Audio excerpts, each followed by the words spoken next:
नमस्कार शेतकरी बंधूंनो, मी नितीन पाटील मुळे मैया यशोदा यूट्यूब चॅनलमध्ये आपणा सर्वांचं हार्दिक स्वागत करतो।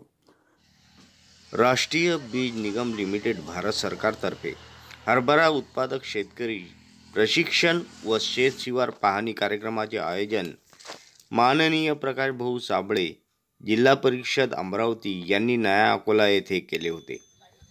त्यावेळी मामासाहेब उर्फ दिनकरराव निर्मळ वलगाव, सुधीर शेंडे रसूलपूर, प्रज्वल बोबळे तळेगाव ठाकूर, जिनेश मुदलियार धामक, श्रीकृष्ण बांते तळेगाव ठाकूर या शेतकऱ्यांचा शाल व श्रीफळ देऊन सत्कार करण्यात आला होता।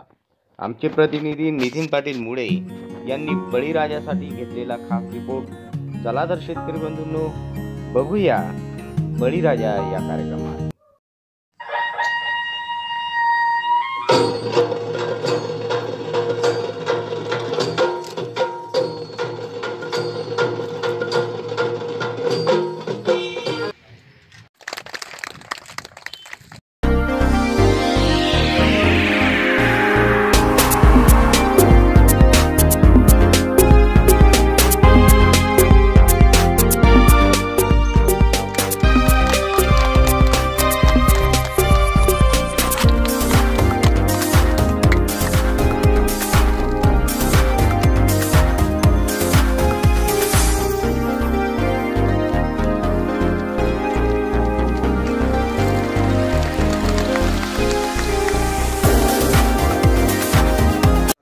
नमस्कार, मी विवेक काळे, पूर्णा ट्रॅक्टर्स संचालक। पूर्णा ट्रॅक्टर्स हे सोनालिका ट्रॅक्टर्सचे अधिकृत विक्रेता आहेत। ही फर्म जी आहे ही अमरावतीला वलगावला आहे आणि सोनालिका ट्रॅक्टर्सची संपूर्ण रेंज आपल्याकडे उपलब्ध आहे। एक मजबूत ट्रॅक्टर म्हणून सोनालिका ट्रॅक्टरचं नाव आहे।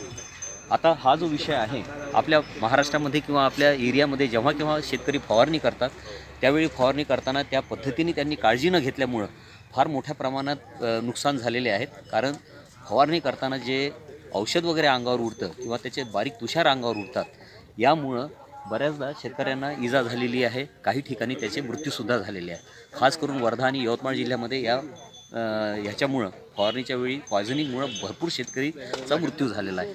त्यामुळं एक आम्हाचं आव्हान राहील शेतकऱ्यांना की शेतकऱ्यांनी ह्या एक संरक्षक किटचा उपयोग करावा। ह्या संरक्षक किटमध्ये एक इथे गॉगल दिलेला आहे, त्यानंतर हे मास्क दिलेला आहे, कॅप दिलेली आहे, एक शर्ट आहे आणि पूर्ण पैजामा आहे। सोबतच याच्यासोबत N95 क्वालिटीचा तो मास्क आहे आणि हे नायट्राइल रबर आहे, रबरचे हँड ग्लोव्ज आहेत। हे हँड ग्लोव्ज असे आहेत की याला केमिकल रेजिस्ट हा रबर आहे। शेतकरी ज्यावेळी फवारणी करतो त्यावेळी या संरक्षित किटचा त्यांनी जरूर वापर करावा असं आम्ही परत शेतकऱ्यांना विनंती करतो, सांगतो। ही किट अशा पद्धतीची आहे की बऱ्याचदा वापरल्यानंतरही धुवून पुन्हा परत ती वापरता येते। हिचं विशेषता अशी आहे की कापड अशा पद्धतीचं आहे की फवारणी करताना जी एक गरमपणा असतो तो होत नाही। आणि सोबतच स्प्रे पंपापासून जे औषध वगैरे पडू शकतं, मागे प्लॅस्टिकचा इथे एक संरक्षणसुद्धा दिलेलं आहे। तर माझी आपल्या सर्व शेतकरी बंधूंना कळवळीची विनंती राहील की जेव्हा केव्हा आपण फवारणी करतो, जसं आता हे हरभऱ्याचं पीक आहे इथे बाजूनच, हरभऱ्याच्या पिकावरसुद्धा फवारणी करताना बऱ्याचदा पायावर आणि याच्यावरती आणि याच्यामुळे बऱ्याचशा घटना झालेल्या आहेत। तर ती एक आमची रिक्वेस्ट राहील, शेतकऱ्यांना विनंती राहील की त्यांनी या पद्धतीने हे संरक्षक किट घ्यायला पाहिजे। ही संरक्षक किट आमच्या पूर्णा ट्रॅक्टर्स वलगावमध्ये उपलब्ध आहे। वाजवी दरामध्ये आम्ही नो लॉस नो प्रॉफिट बेसिसवरती त्यांना देऊ शकतो। सर्व सन्माननीय मंच ज्यांनी हे आयोजित केलं असे आमचे प्रकाश भाऊ, आपण सर्व सन्माननीय बीजोत्पादक शेतकरी मित्र, जवळजवळ 1-1.5 तासापासून मी सगळी चर्चा ऐकून राहिलो। जे भाऊसाहेबांना अपेक्षित होतं, भाऊसाहेबांना आणि पंडित जवाहरलाल नेहरूंना हे अपेक्षित होतं की विद्यापीठे हे लोकाभिमुख व्हावे, विद्यापीठाचे तज्ज्ञ, सरकारचे अधिकारी हे शेतकऱ्यापर्यंत पोहोचावे। हा एक चांगला प्रयोग प्रकाश भाऊ आणि आपल्या सगळ्या लोकांनी केला।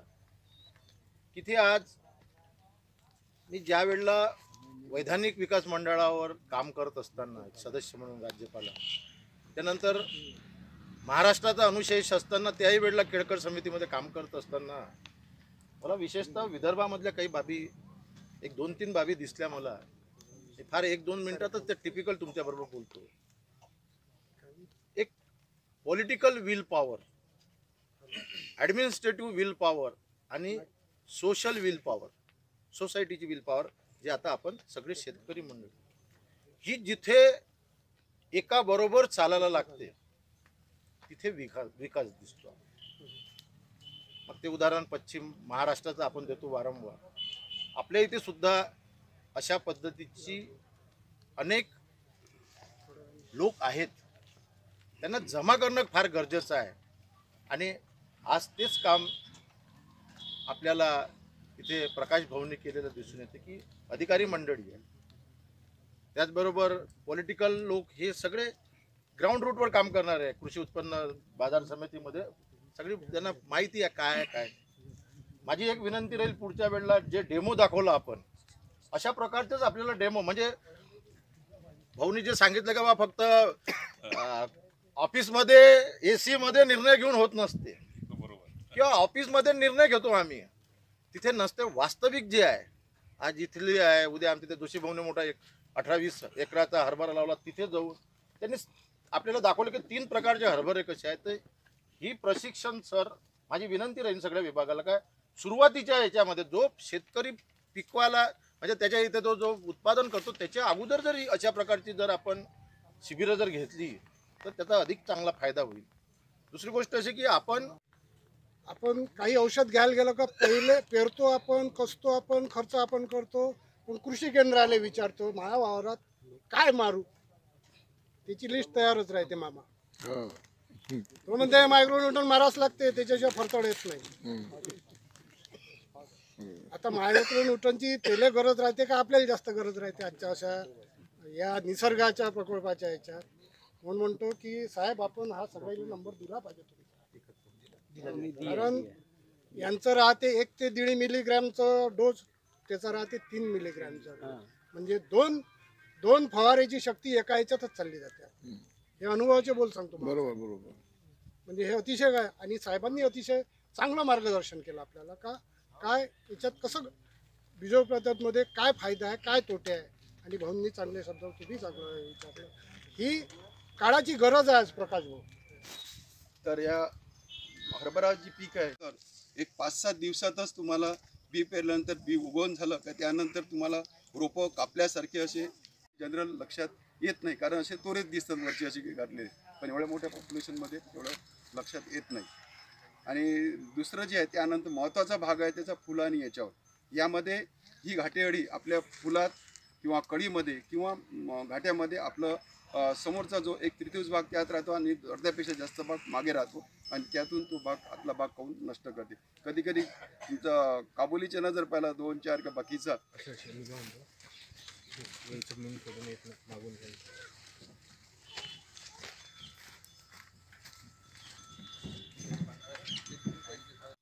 शेतकरी प्रशिक्षण जो कार्यक्रम जो आयोजित केलेला आहे NSC यांनी, तर या कार्यक्रमामध्ये जो एक उद्देश त्यांचा असा आहे का प्रमाणीकरण करताना आपण कोणती काळजी घेणं आवश्यक आहे. बियाचं प्रमाणीकरण जर आपल्याला करायचं असेल, बियाण्याचं प्रमाणीकरण, तर बियाण्याचं प्रमाणीकरण हे जे केलं जाते हे मुख्यतः एक बाब आपल्याला एक लक्षात ठेवायला पाहिजे का अधिसूचित वाण जर असेल, अधिसूचित वाण म्हणजे बियाणे काय, अधिसूचित वाण आपण कशाला म्हणतो, सीड ॲक्ट म्हणजे बियाणे कायदा 1966 च्या कलम 5 अन्वय असं सांगितलेलं आहे का फक्त अनुसूचित वाणाचीच नोंदणी बीज प्रमाणीकरण यंत्रणेनं करायची आहे. जसं आपण उदाहरणार्थ आपण जर पाहिलं आज BT कॉटन जर आपण म्हणतो, BT कॉटन नोंदणी करते का प्रमाणीकरण यंत्रणा? नाही करत, कारण BT कॉटन हे अधिसूचित वाण नाही. AK5 AK7 जर असेल आपल्याकडे आपण त्याची नोंदणी करतो. तर एक सर्वात प्रथम आपल्याला एक गोष्ट लक्षात घ्यायचं आहे का बियाणे कायदा 1966 च्या कलम 8 प्रमाणे महाराष्ट्र राज्य बीज प्रमाणीकरण यंत्रणेची स्थापना झालेली आहे.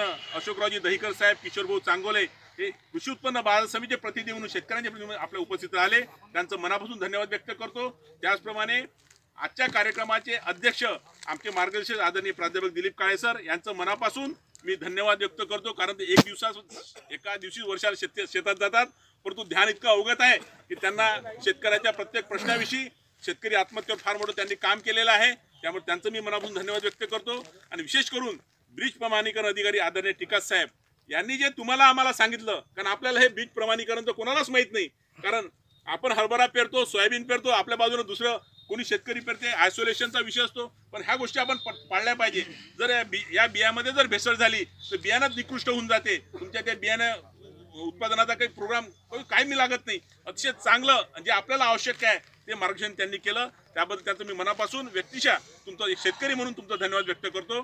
त्याचप्रकारे आमचे डॉक्टर ठाकरे साहेब हा माणूस मधापुरीचे आपले ठाकरे आहे, म्हणजे खानदानी माणूस आहे, परंतु शेतकऱ्यासाठी प्रत्येक गावात जाणारा, केव्हाही फोन करा, कुठे येणारा असा हा वैज्ञानिक माणूस आपल्यामध्ये आहे. त्यामुळे निश्चितच त्यांचं मार्गदर्शन येणाऱ्या काळामध्ये या सर्व परिसरातील शेतकऱ्यांना होणार आहे. कारण जो माणूस सर्व सर्व्हिस झाल्यानंतरही सकाळी 8 ते 9 वाजेपर्यंत फोनवर अवेलेबल आहे शेतकऱ्यांसाठी, तो माणूस किती मोठा असेल याची प्रचिती त्यांच्या माध्यमातून येते. त्यांचं मनापासून धन्यवाद व्यक्त करतो. त्याचप्रकारे आमचे जिल्हा परिषदेचे कृषी विकास अधिकारी अतिशय चांगला माणूस, अतिशय चांगला उत्तम कृषी अधिकारी म्हणून ज्यांची प्रचिती आहे, आणि ज्यांनी मागच्या वर्षी ज्या शेतकऱ्यांचं निकृष्ट बियाण्यामुळे नुकसान झालं, अक्षरशः त्या माणसाच्या अधिपत्याखाली हा विषय होता.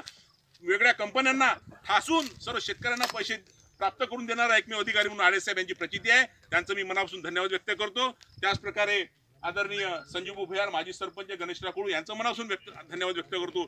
आदरणीय मामासाहेब निर्मळ अतिशय आमचे पितृतुल्य बंधुतुल्य आहेत, ते या कंपनीशी आधीपासूनच जुळलेले आहे बीज निगमसह. आदरणीय गुगले साहेब यांची बरेच दिवसांपासून भेट झाली, त्यांचं मी मनापासून धन्यवाद व्यक्त करतो. त्याचप्रकारे पूर्णा ट्रॅक्टरचे सर्व आदरणीय काळे साहेब, आदरणीय